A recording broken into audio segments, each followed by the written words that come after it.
আসসালামু আলাইকুম শিক্ষার্থীরা কেমন আছো? তোমরা যারা এখন ক্লাস 9 এ পড়ো এবং যারা ক্লাস 10 এ পড়ো, তার মানে 2026 সালে এসএসসি পরীক্ষা দিবে এবং 2027 সালে যারা এসএসসি পরীক্ষা দিবা, তো তোমাদের জন্য আজকে আমি বায়োলজি নিয়ে আলোচনা করব যে বায়োলজি বইটা তোমরা কিভাবে পড়বা।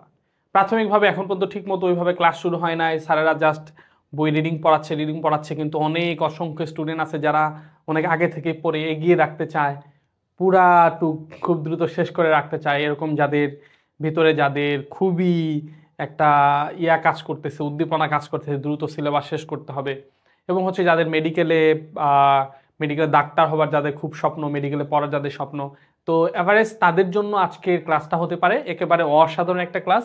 আজকের ক্লাসটাতে আমি ইন ডিটেল সব কিছু আলোচনা করবো যে তুমি বায়োলজিটা, নবম দশম শ্রেণীর বায়োলজিটা তুমি কিভাবে পড়বা, তোমার কিভাবে কোন কোন স্টেপে তুমি আস্তে আস্তে আগাবা। তো প্রত্যেকটা অধ্যায় নিয়ে বেসিক আমরা আলোচনা করবো ইনশাল্লাহ। যেমন ধরো এটা আমাদের বই, আমরা বইয়ের পিডিএফ এ সরাসরি চলে গেছি।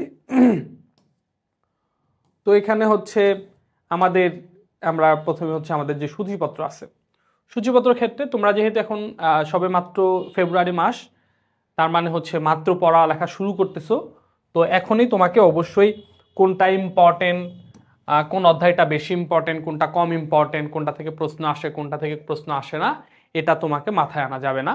তুমি এখন সরাসরি পুরা বই পড়ে ফেলবা। পরীক্ষা যখন মেন ফাইনাল পরীক্ষার 2 মাস 3 মাস আগে, তখন তুমি ইম্পর্টেন্ট কোনটা কম গুরুত্বপূর্ণ কোনটা গুরুত্বপূর্ণ এগুলা খুঁজবা, বাট প্রথমে তোমাকে এটা অবশ্যই ইম্পর্টেন্ট আর গুরুত্বপূর্ণ কম গুরুত্বপূর্ণ এটা খোঁজা যাবে না, এটা হলো প্রথম কথা। তার মানে তোমাকে এখন প্রত্যেকটা অধ্যায় পড়তে হবে। যেহেতু তোমাদের শর্ট সিলেবাস আছে, তোমাদের হচ্ছে যারা হচ্ছে এখন ক্লাস 10-এ পড়ো, 2026 সালে এসএসসি পরীক্ষা দেবা, তোমাদের হচ্ছে শর্ট সিলেবাস। তো তোমাদের অনেকেই চায় যে শর্ট সিলেবাস, তাহলে আমি কি ফুল সিলেবাস পড়বো? কোনো দরকার নেই, অতিরিক্ত প্রেশার নেওয়ার কোনো দরকার নাই। তুমি যেহেতু শর্ট সিলেবাসে পড়তেছো, অতএব তোমার ইন্টারমিডিয়েট ও শর্ট সিলেবাসে এটার উপর বেস করেই হবে। যেটা পড়ো নাই মানে এটা তোমার সাথে হচ্ছে বৈধ আচরণ করা হবে, অবৈধ তোমার কাছে কোনো কিছু করা হবে না। সো তুমি শর্ট সিলেবাসে পড়বা। তো যারা ক্লাস 10-এ আছো তাদের জন্য হলো প্রথম অধ্যায়, দ্বিতীয় অধ্যায়, তৃতীয় অধ্যায় এবং চতুর্থ অধ্যায়, এবং হচ্ছে শেষের দিক থেকে একাদশ, দ্বাদশ এবং ত্রয়োদশ অধ্যায়। এই 7টা অধ্যায় তোমাদের দেওয়া হয়েছে। সো তোমরা যারা ক্লাস 10-এ আছো তোমরা এই 7টা অধ্যায়ই পড়বা, খুব ভালোভাবে পড়বা, A to Z পড়বা, আর পুরা বই পড়ার দরকার নাই। আর যারা ক্লাস 9-এ আসো তোমরা হচ্ছে প্রত্যেকটা অধ্যায় পড়বা, বাট তোমাদের জন্য রিকোয়েস্ট সাজেশন হচ্ছে যেহেতু কোচিংয়ে যদি যাও, তাহলে দেখবা যে বা ক্লাস 10-9 একসাথে কোনো অনলাইন কোর্স টোর্স হইলে, তাহলে তোমাদের হচ্ছে এই 7টা অধ্যায় আগে পড়াবে, বাকিগুলা পরে পড়াবে। সো তোমরা এটাই করো, তোমরা এই 7টা অধ্যায় আগে পড়ে রাখো, বাকিগুলা পরে রাখো, পরে পড়বা, মানে আগে এগুলা পড়ো তারপরে ওগুলা পড়বা। তাহলে তুমি যে কোনো কোচিং বা টিচারদের কাছে পড়ে তুমি মজা পাবা, বিষয়টা তুমি ক্লিয়ার করতে পারবা, কাভার করতে পারো, তোমার জন্য সুবিধা হবে। বাট ক্লাস 9-এ যারা আছে তোমাদেরকে এই 14টা অধ্যায় পুরোপুরি পড়তে হবে। সো এখানে যেহেতু এটা জানো ফেব্রুয়ারি মাস, নতুন মাত্র বই পাইছি, নতুন বইয়ের গন্ধ এখনো যায় নাই। সো এখানে ইম্পর্টেন্ট আর গুরুত্বপূর্ণ অগুরুত্বপূর্ণ কোনো কিছু দেখার দরকার নাই, জাস্ট আমরা সব পড়বো। তো এখন আসা যাক প্রথম অধ্যায়টা কিভাবে পড়বো। তো এট ফার্স্ট আমরা যে কোনো অধ্যায় যখন পড়বো আমরা কি করব, আমরা হচ্ছে প্রাথমিকভাবে আমরা যেটা করব সেটা হচ্ছে টোটাল যে অধ্যায়টা আছে পুরো অধ্যায়টা ভালোভাবে রিডিং পড়ব, একবার দুইবার তিনবার, ক্লাসের মধ্যেও স্যারেরা দেখবার রিডিং পড়াচ্ছে, ঠিক আছে? যে কোনো একটা অধ্যায় খুব ভালোভাবে আমরা কি করে নিব, রিডিং পড়ে নিব, খুব সুন্দরভাবে আমরা রিডিং পড়ে নিব। ধরো এই অধ্যায়টা আমরা রিডিং পড়লাম, আলহামদুলিল্লাহ রিডিং পড়লাম। একটা অধ্যায় যখন রিডিং পড়া শেষ হলো, তখন আমি কি করব, আমার যে অনেকে তোমরা সবাই গাইড টাইড কিনো বা যেটাই হোক, গাইড টাইড সহায়ক বই সবাই কিনে, গাইড কিনবা, গাইড থেকে তোমার যে প্রিভিয়াস ইয়ারের বোর্ড কোশ্চেনগুলো যে আছে, প্রিভিয়াস ইয়ারের ওই অধ্যায় ভিত্তিক যে বোর্ড কোশ্চেনগুলো আছে, যেমন এই অধ্যায়টা শেষে দেখো এখানে হচ্ছে এই যে সৃজনশীল কোশ্চেন দেওয়া আছে, এমসিকিউ দেওয়া আছে, এই যে একটা সৃজনশীল কোশ্চেন দেওয়া আছে। তো এই যে সৃজনশীল কোশ্চেনটা যে দেওয়া থাকবে, তাহলে তুমি প্রথমে কি করলা, পুরো অধ্যায়টা রিডিং পড়লা। তারপরে হচ্ছে তুমি কি করবা, তোমার যে গাইড আছে গাইড থেকে বের করে যে ওই অধ্যায়ের মধ্যে বিগত বছরের বোর্ড কোশ্চেনগুলো আছে সেগুলা দেখবা। সো বিগত বছরের যে বোর্ড কোশ্চেন আছে, এই বোর্ড কোশ্চেনগুলা তুমি জাস্ট কোশ্চেনের উত্তর পড়ার দরকার নাই, তুমি কোশ্চেনগুলো একবার তুমি চোখ মেলা যাও, কোশ্চেনগুলো তুমি দেখে যাচ্ছ, ওকে ফাইন। কোশ্চেনগুলো দেখলা, কোশ্চেনগুলো দেখলে তুমি বুঝতে পারবা যে কোন কোন জায়গা থেকে তোমার কোশ্চেনগুলো আসতেছে। দেন হচ্ছে তুমি পুরা বইটা আবার রিডিং পড়ো, প্রিভিয়াস ইয়ারের বোর্ড কোশ্চেনগুলো সব দেখার পরে আবার বই রিডিং পড়ো। এবার তুমি যখন রিডিং পড়বা তখন তুমি অনেক কিছু আবিষ্কার করতে পারবা যেটা তুমি প্রথমবার যে রিডিং পড়ছো এটা তুমি ফিল করো নাই, বাট এখন ফিল করবা, তখন তুমি বুঝতে পারো কোন কোন জায়গা থেকে কোশ্চেন হচ্ছে। দেন ওই জায়গাগুলা যেগুলো তুমি বোর্ড কোশ্চেনে দেখছো আবার এখানে রিডিং পড়ার সময় দেখতেছো, দেন ওই টপিকগুলোর উপর তুমি দাগ দিয়ে রাখো।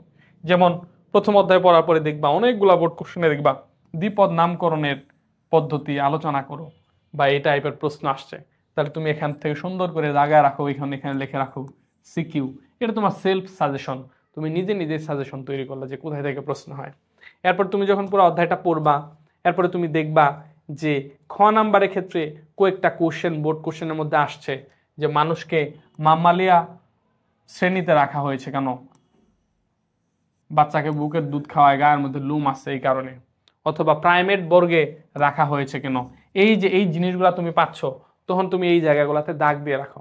এবং তুমি ঘ নাম্বারের ক্ষেত্রে তুমি পাবা হচ্ছে যেমন অনেকগুলা কোশ্চেনের ক্ষেত্রে তুমি পাবা যে খ নাম্বারে একটা কোশ্চেন পাবা শ্রেণীবিন্যাসের উদ্দেশ্য কি, তাহলে তুমি এখানে দাগ দিয়ে এখানে লিখে রাখো এটা খ নাম্বারের প্রশ্ন হয়। তারপর হচ্ছে তুমি যখন দ্বিতীয়বার তুমি যখন পড়তেছো তখন তুমি দেখবা যে গ নাম্বারে তুমি পড়ছিলাম মনের রাজ্যের বৈশিষ্ট্য লেখো, এই যে মনের রাজ্য এখানে দেখা যাচ্ছে, অতএব এটা তুমি লিখে রাখো সিকিউ এবং এটা হয় গ নাম্বার।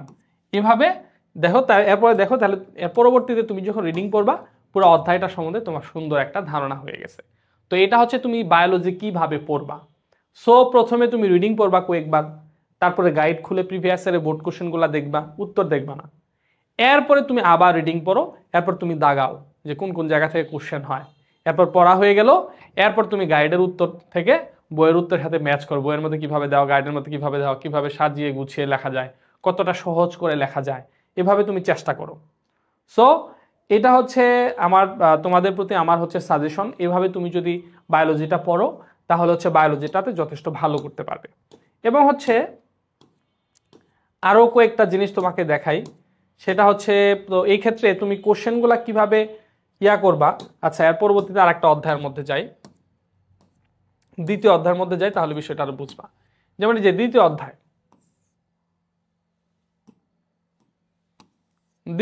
দেখো, অধ্যায়টার নাম হচ্ছে জীবকোষ এবং টিস্যু। এই অধ্যায়টা যেহেতু অনেক বড়, অধ্যায়টা হচ্ছে অনেক বড়, সো এটা নিয়ে অনেক প্যারা খাইতে হবে, বাট এই অধ্যায়টা সময় লাগবে। আমার তো মনে হয় যে টোটাল যদি পড়াশোনা বায়োলজি তুমি যদি টোটাল 1 মাস পড়ো, 30 দিন পড়ো, তাহলে অ্যাটলিস্ট 30 দিন, আর বাকি সব অধ্যায় যদি 20 দিন পড়ো তাহলে এটাই লাগবে 10 দিন, এরকম অধ্যায় আর কি। খুবই যাই হোক, এই অধ্যায়টা প্রথম আমার চ্যানেলে দেখবা দ্বিতীয় অধ্যায়ের উপর ক্লাস আছে, ইউটিউব চ্যানেল, ওইখানে গেলে তুমি আমার চ্যানেলটার নাম তোমাদের একটু জানায় দেই, ওইটা ইউটিউবে সার্চ দিবা, বা তোমরা তো এখন ইউটিউবে দেখতেই আসো। তো এই আমার চ্যানেলের মধ্যে এই দ্বিতীয় অধ্যায়ের উপর খুব সুন্দর অসাধারণভাবে ক্লাস নেওয়া আছে, যেটা তোমাকে বোঝাইতে খুব ইজি করে দিবে। 2টা ক্লাস আছে, 2টা ক্লাস তোমরা দেখতে পারো। আচ্ছা এখন তোমাকে যেটা করবো, এই যে দ্বিতীয় অধ্যায় তুমি যদি পড়তে চাও বা এখানে তুমি যে বোর্ড কোশ্চেনগুলো দেখো, তখন দেখবে এখানে অনেক চিত্র আছে। গ নাম্বারের ক্ষেত্রে অনেক চিত্র আছে, যেমন কোষ প্রাচীরের চিত্র, তারপরে তুমি পাবা হচ্ছে মাইটোকন্ড্রিয়ার চিত্র, তারপরে তুমি পাবা হচ্ছে প্লাস্টিডের চিত্র, তারপরে তুমি পাবা নিউক্লিয়াসের চিত্র। এরকম গ নাম্বারের ক্ষেত্রে বিভিন্ন চিত্র আসে, ঠিক আছে, গ নাম্বারের ক্ষেত্রে বিভিন্ন চিত্র আসে। এটা শুধু দ্বিতীয় অধ্যায়ের জন্য না, তোমার আর তৃতীয় অধ্যায় আর যত অধ্যায় আছে প্রত্যেকটা অধ্যায়ের মধ্যে অ্যাভারেজ বায়োলজি হচ্ছে চিত্র নির্ভর। তো বায়োলজি থেকে তোমাকে ভালো হতে গেলে, বায়োলজিতে খুব ভালো মার্ক ক্যারি করতে গেলে তোমাকে চিত্র খুব ভালোভাবে আঁকতে হবে, খুব ভালোভাবে চিত্র আঁকার প্র্যাকটিস করতে হবে, ঠিক আছে।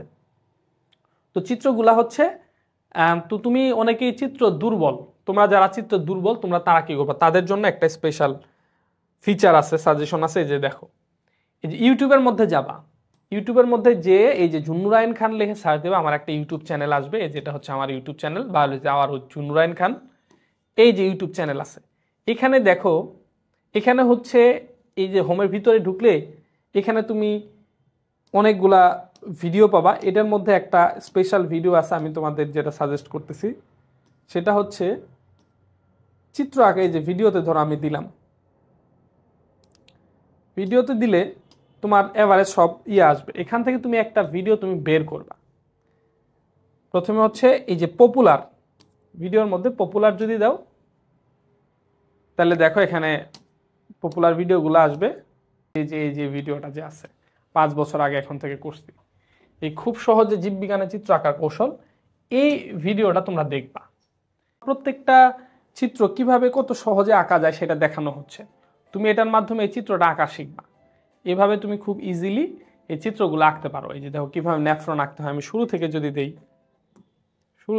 দেই এই যেমন এই যে একটু আগে বলছিলাম যে প্লাস্টিক কিভাবে আঁকবা, কতটা সহজ করে আঁকবা। প্রত্যেকটা চিত্র এখানে তোমাকে সহজ করে আঁকানো দেখানো হয়েছে, যেটা হচ্ছে তোমাকে বায়োলজিতে খুবই সহজে কিভাবে সুন্দর করে চিত্রগুলো আঁকা যায় এটা তোমার জানা হয়ে যাবে, এবং এটা তোমাকে এ প্লাস পেতে যথেষ্ট সাহায্য করবে। যেমন এই যে প্লাস্টিক সুন্দর করে পাঁচটি আঁকা হয়ে গেল। এরপরে যেমন ধরো এই যে নিউক্লিয়াস কিভাবে আঁকবা সেটা জাস্ট দেখো সহজে চিত্র কিভাবে আঁকতে হয়।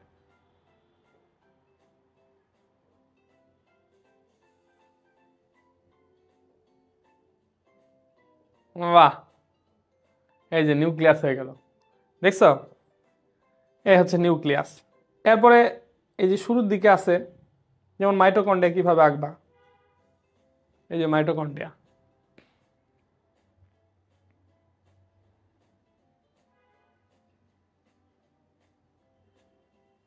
তো এইভাবে হচ্ছে এই যে কত সহজে মাইটোকন্ড্রিয়া আমরা আঁকা শিখলাম। এভাবে কত সহজে তুমি চিত্র আঁকতে পারো, এগুলা তুমি এখান থেকে তুমি এটা হেল্প নিতে পারো।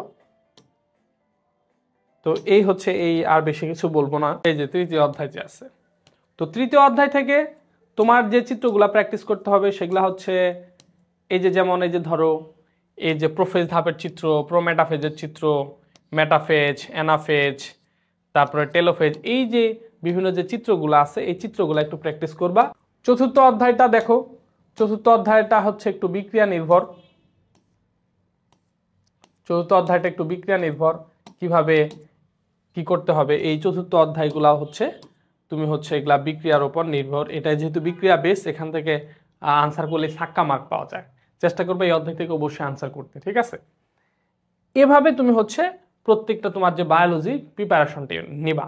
তার মানে হচ্ছে আমি প্রথমে তোমাকে যেটা বললাম সেটা হচ্ছে কি, তোমাকে হচ্ছে এই যে প্রথমে অধ্যায়টা রিডিং পড়বা, তারপর প্রিভিয়াস এর বোর্ড কোশ্চেনগুলো দেখবা, তারপর আবার রিডিং পড়বা, রিডিং পড়ার সময় এগুলো দাগাবা, তারপর হচ্ছে তুমি আবার কি করবা, গাইড টাইড বের করে ওই প্রিভিয়াস এর বোর্ড কোশ্চেনের সলিউশনগুলো পড়বা। এরপর হচ্ছে এমসিকিউ এর মধ্যে প্রবেশ করো। এমসিকিউ হলো প্রিভিয়াস ইয়ারের বোর্ড কোশ্চেনের মধ্যে যে এমসিকিউ গুলো আছে বা ভালো ভালো স্কুলের যে এমসিকিউ গাইডের মধ্যে দেওয়া আছে ওগুলোই পড়ো আর হচ্ছে বইয়ের মধ্যে দাগাও। মূল বইয়ের মধ্যে কোথায় থেকে কোন এমসিকিউটা হলো এটা দাগা রাখো, বুঝে বুঝে পড়ো। জাস্ট একবার মুখস্থ না পড়ে বুঝে বুঝে পড়ো, এবং হচ্ছে বেশি বেশি চিত্র প্র্যাকটিস করো, এবং চিত্র দেখে কিভাবে এই বর্ণনা দেওয়া যায়। তো এটার জন্য হচ্ছে তোমাদের আরেকটা ভিডিও আমি দেখাচ্ছি, সেই ভিডিওটা তোমাকে যথেষ্ট সাহায্য করবে। এই যে আমার যে ইউটিউব চ্যানেল আছে এখানে যাবা, যা হচ্ছে প্লে লিস্টের মধ্যে দিবা, প্লে লিস্টের মধ্যে দেওয়ার পরে হচ্ছে এখানে দেখবা অ্যান্টিবায়োটিক ক্লাস আছে। এই যে আমার ইউটিউব চ্যানেলের মধ্যে যাও, এরপর প্লে লিস্টের মধ্যে যাও, এরপর লেখা আছে যে অ্যান্টিবায়োটিক ক্লাস সহজে চিত্র আঁকার কৌশল। তোমাদের চিত্র আঁকতে হবে এবং চিত্র দেখে দেখে বর্ণনা লেখার প্র্যাকটিসটা লাগবে। তো যারা হচ্ছে চিত্র আঁকতে পারো না এবং চিত্র দেখে দেখে প্র্যাকটিস করতে পারো না, তাদের জন্য দুইটা স্পেশাল কাজ। একটা হচ্ছে এই যে অ্যান্টিবায়োটিক সহজে চিত্র আঁকার কৌশল, এই প্লেলিস্টটার মধ্যে তোমরা যদি যাও তাহলে এখানে টোটাল 2টা ভিডিও আছে। এটা হচ্ছে তোমার ক্লাস 9-10 লেভেলের, তোমার যতগুলা চিত্র লাগে, তোমার হচ্ছে চিত্র দেখে দেখে কিভাবে সহজে আনসার করা যায়, এই যে একটা 2টা ক্লাস এখানে আছে। এই 2টা ক্লাস তোমরা যারা চিত্র এবং হচ্ছে এই যে এখানে শো করছে এই যে সহজে এই চিত্র আঁকার কৌশল, এইটা আর এই 2টা ক্লাস যেটা তোমাকে সহজে চিত্র আঁকতে শেখাবে, চিত্র দেখে দেখে কিভাবে বর্ণনা লিখতে হয় সেটা একেবারে পরিপূর্ণভাবে শেখানো আছে। এই 2টা চিত্র তোমাকে যথেষ্ট হেল্প করবে বলে আমি মনে করতেছি। সো এভাবে তুমি বায়োলজির দুর্বলতা কাটাইতে পারো, তোমাকে স্পেশাল একটা গাইডলাইন দিলাম। তো এভাবে তোমরা বায়োলজিটা সেলফ স্টাডি নিজে নিজে করবা। এছাড়াও হচ্ছে অনেকেই আছে নিজে নিজে পড়তে প্রবলেম, তাও টিচারদের কাছে পড়তে হয়। তো এটা আমাদের একটা গতানুগতিক একটা নিয়ম হয়েছে যে স্যারদের কাছে পড়তেই হবে। আর এখন যেহেতু প্রযুক্তি আমাদের সহজ করে দিয়েছে, ঘরের মধ্যে বসেই বাংলাদেশে বেস্ট টিচারদের কাছে আমি পড়তেছি। সো আমার কাছে তোমরা যারা পড়তে চাও এবং হচ্ছে যারা আমার কাছে মোটামুটি বায়োলজি শিখতে চাও, এবং হচ্ছে যাদের স্বপ্ন মেডিকেল, যাদের স্বপ্ন হচ্ছে আরও ভালো ভালো বিশ্ববিদ্যালয়ে পড়াশোনা করা, বায়োলজির বেসিকটা ক্লিয়ার করা, তারা হচ্ছে আমার কোর্সে যুক্ত হতে পারো। যারা এখন ক্লাস 10-এ আসো, 2026 সালে এসএসসি পরীক্ষা দিবে এবং 2027 সালে এসএসসি পরীক্ষা দিবা, তাদের জন্য স্পেশাল আমাদের কোর্স আছে। কোর্স ফি একেবারে কম, মাত্র 1000 টাকায় তুমি কোর্সে যুক্ত হয়ে যেতে পারো। ক্লাস 9 থেকে ফাইনাল পরীক্ষা পর্যন্ত টোটাল আমার সঙ্গে যুক্ত থাকতে পারো, যেখানে হচ্ছে টোটাল অধ্যায়গুলো আমি পাই টু পাই তোমাকে রিডিং পড়াবো। তারপরে হচ্ছে আমি তোমাকে হচ্ছে ওই অধ্যায়ের উপর একটা বেসিক ক্লাস দিব, ওই অধ্যায়ের এমসিকিউ গুলা সলিউশন করে দিব, ওই অধ্যায়ের সিকিউ গুলা সলিউশন করে দিব। মানে এভারেজ তোমাকে হচ্ছে একেবারে 95 বা 98, 100-তে 100 পাওয়ার জন্য তোমাকে যা যা করতে হবে সবই তুমি আমার কাছে পাবা। সো আমাদের কোর্স কিনে নিতে পারো, কোর্সে যুক্ত হয়ে যেতে পারো। ইতিমধ্যে কিন্তু অলরেডি ক্লাস শুরু হয়ে গেছে। সো দেরি না করে আমার যে হোয়াটসঅ্যাপ নাম্বার আছে এই হোয়াটসঅ্যাপ নাম্বারে যোগাযোগ করো এবং কোর্সে ভর্তি হয়ে যাও। এভাবেই তুমি হচ্ছে যেটা বললাম যে এভাবে তুমি পড়াশোনা করে হচ্ছে বায়োলজির বেসিকটা ক্লিয়ার করতে পারো। প্রথমে রিডিং পড়বা, তারপরে বোর্ড কোশ্চেনগুলো পড়বা, পরে আবার রিডিং পড়বা, রিডিং পড়ার সময় দাগাবা, তারপরে খুব ভালোভাবে পড়াশোনা করে হচ্ছে অধ্যায়টা শেষ করবা। এবং হচ্ছে পরবর্তী যখন এমসিকিউগুলো যখন পড়বা তখন অবশ্যই বোর্ড, এই যে যেমন ধরো এখানে একটা এমসিকিউ আসছে, সাধারণ 400 ন্যানোমিটার এবং 480 ন্যানোমিটার এবং 680 ন্যানোমিটার তরঙ্গ দৈর্ঘ্যবিশিষ্ট আলোতে সালোক সংশ্লেষণ ভালো হয়। তো এটা পরীক্ষার মধ্যে এমসিকিউর মধ্যে আসছে যে সালোক সংশ্লেষণ ভালো হওয়ার জন্য কত তরঙ্গ বিশিষ্ট আলোর প্রয়োজন। তাহলে 400 ন্যানোমিটার থেকে 480 ন্যানোমিটার এটা আছে, এটা এমসিকিউর মধ্যে তুমি পাইছো। তখন তুমি বই খুলে এই অধ্যায়টা, এই জায়গাটা বের করো, এই জায়গাটা বের করো, বইয়ের কত পৃষ্ঠা বের করো, কত পৃষ্ঠা, এটা হচ্ছে 71 পৃষ্ঠা। এখান থেকে একটা এমসিকিউ হয়েছে, এটা দাগা এখানে লিখে রাখো এমসিকিউ। এই যে এভাবে পড়াশোনা করো।